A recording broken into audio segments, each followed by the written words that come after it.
L'île Renaissance présente jusqu'au 17 janvier 5 expositions sur 5 villes en Renaissance. À Détroit, c'est après la crise économique que la ville renaît.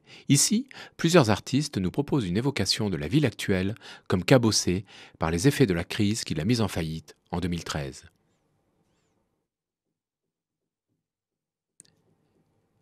Séoul vit aussi une forme de renaissance à travers la consommation trépidante de ses habitants.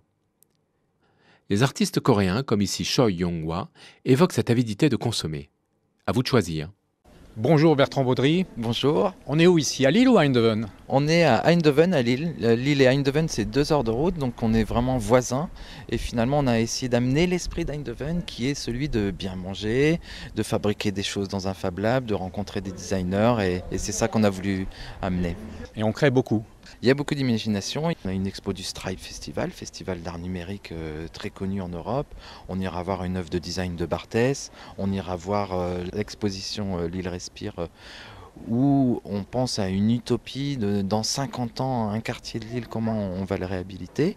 On ira rencontrer des designers dans la boutique, qui est une mi-galerie, mi-boutique, mais souvent on achète des objets, mais on ne sait pas comment ils ont été créés. Et là, on va rencontrer le designer qui va nous dire, bah voilà, moi j'ai travaillé là-dessus parce que en termes d'usage, avec cette matière-là, j'arrivais à faire ça. Donc on va les rencontrer, les designers. On pourra leur acheter des produits aussi, ça, ils ne seront jamais contre. Et puis après, on ira au Fab Lab, où là, on pourra passer des heures complètes. D'ailleurs, c'est ça qui est assez intéressant à la Maison Folie par rapport aux autres lieux où on présente des expositions, c'est qu'une fois qu'on a fait le tour d'une exposition, dans le Fab Lab, on a des gens qui restent des heures. Et le mot exposition ici, on le sent pas trop.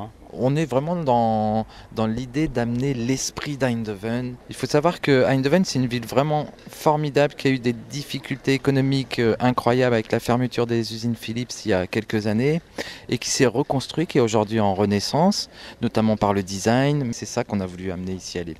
Et vous, ici, c'est la renaissance depuis longtemps, d'une maison folie, une ancienne brasserie au cœur de l'île. Une ancienne brasserie qui a été rénovée en 2004 à l'occasion de la capitale européenne de la culture et qui est dans un quartier assez populaire de Lille. C'est aussi l'idée évidemment d'amener la culture dans les quartiers difficiles et qui est un quartier en renaissance complètement aussi. Et un bâtiment extraordinaire. Un bâtiment extraordinaire, il faut imaginer qu'avant on faisait de la bière, ensuite c'est devenu un magasin de meubles et aujourd'hui c'est un magasin de Fab Lab où on fabrique nous-mêmes nos meubles. Donc la boucle est presque bouclée.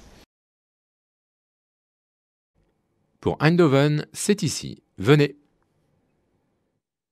Mon coup d'œil s'intitule Mécanique discursive.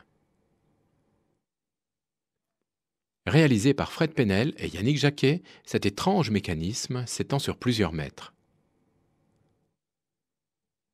Il s'agit d'une création artistique sur le temps qui passe et qui me rappelle les objets surréalistes de Picabia, les collages de Mark Ernst et les photographies de Man Ray. Un univers à découvrir.